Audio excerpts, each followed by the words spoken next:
This is the Moza AirCross S. This is a small, versatile gimbal that can be used with mirrorless cameras, smartphones and action cameras. For my use, I'm mostly interested in how well this does with mirrorless cameras and especially if it can handle full-frame cameras. So, let's find out.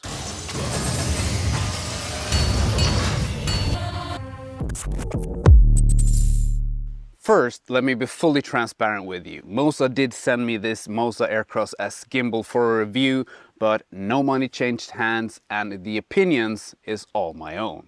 The Moza AirCross S is a lot smaller than my previous gimbal, the Moza Air 2. And to be honest, the big size of this Moza Air 2 is the reason why I'm not using it that much. I much rather make do with handheld footage instead of carrying this big thing around. So the smaller and more compact size of the AirCross S could make me use gimbal footage more than I have been.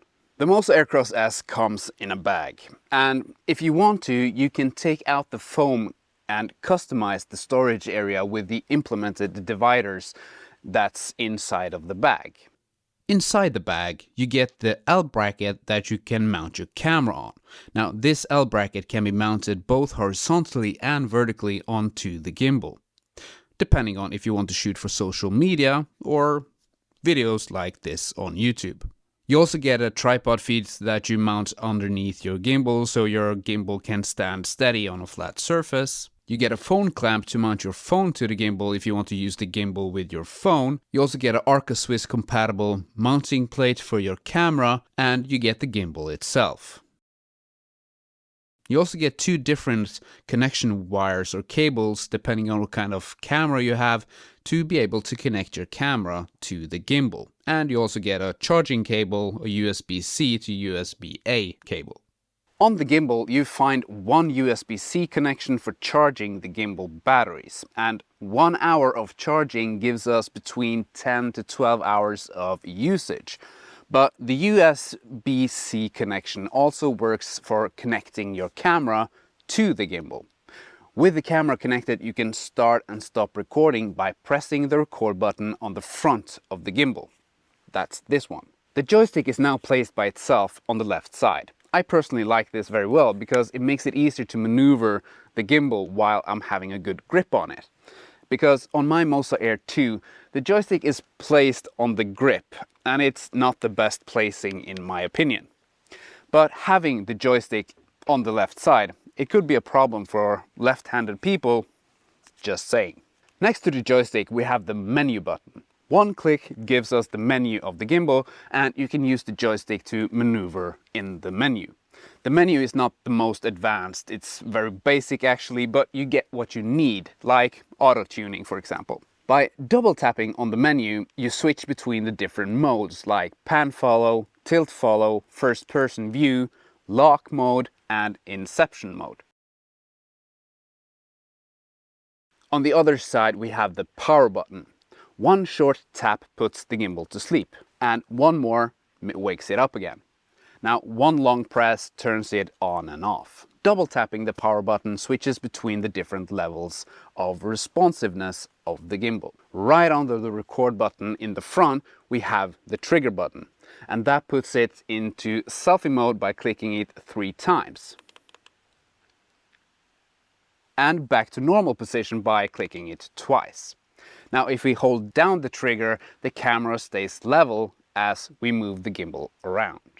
You also have the Moza app, the Moza Master. Now, in the Moza app, you can remote control the gimbal, you can adjust the gimbal settings, you can film time lapses, enable different modes, you can put the gimbal to sleep and wake it back up, and you can link it to the Moza SlidePod. That I don't own. So Moza, please send me the Moza SlidePod. But it's important to mention that by my experience, you don't actually need the app. You can use the gimbal all by itself without the app, except for firmware updates. You do need the app for that. The Moza AirCross S has a maximum payload of 1.8 kilograms. and the weight of the gimbal itself is around 750 grams. So if we load this thing up to the max, total weight that you would carry around is about 2.250 kilograms.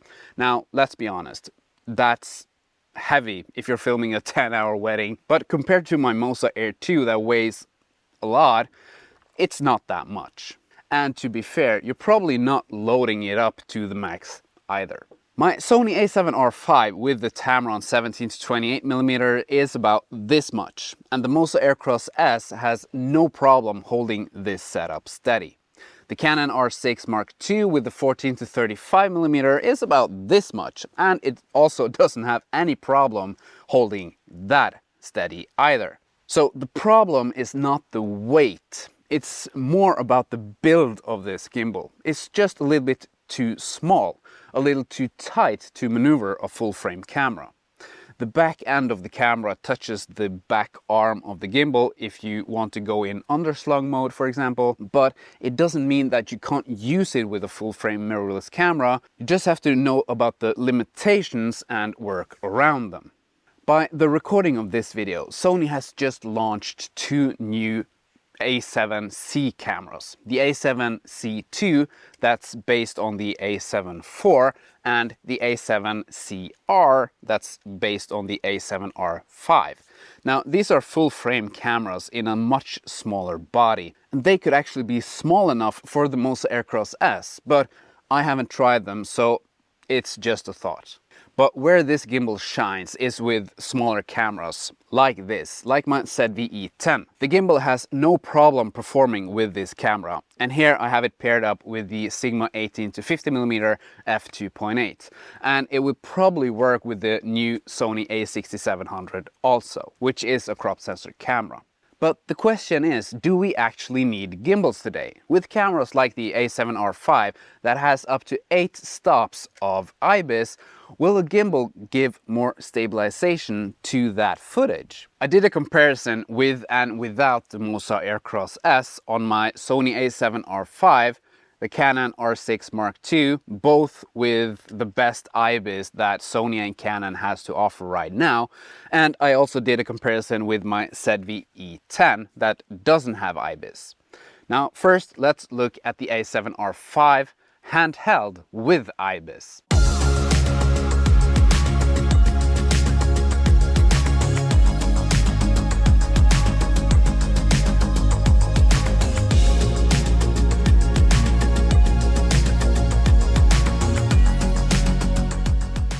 And here is it with the Moza AirCross S.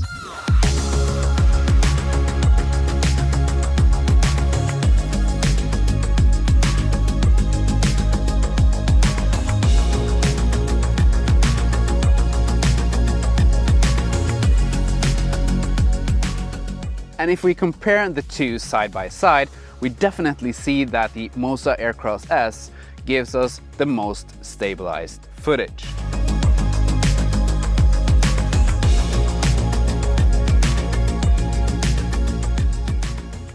Next out is the Canon R6 Mark II handheld with IBIS.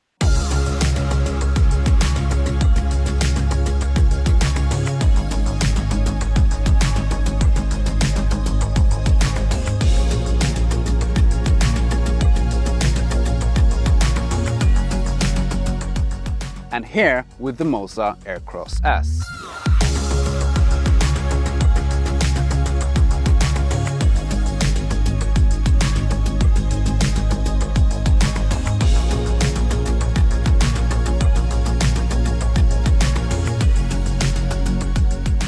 And here, comparing the two, and again we see that the Moza AirCross S really helps stabilizing the footage.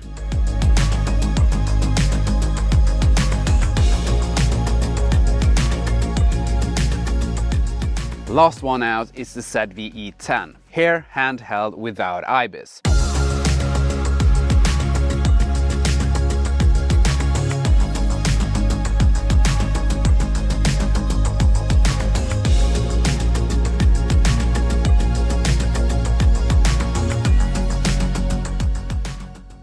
Looks like an earthquake, right?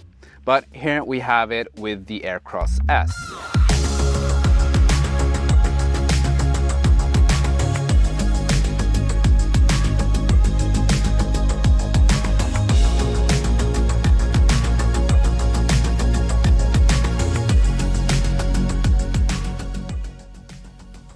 And comparing the two, we definitely see a big difference with the AirCross S.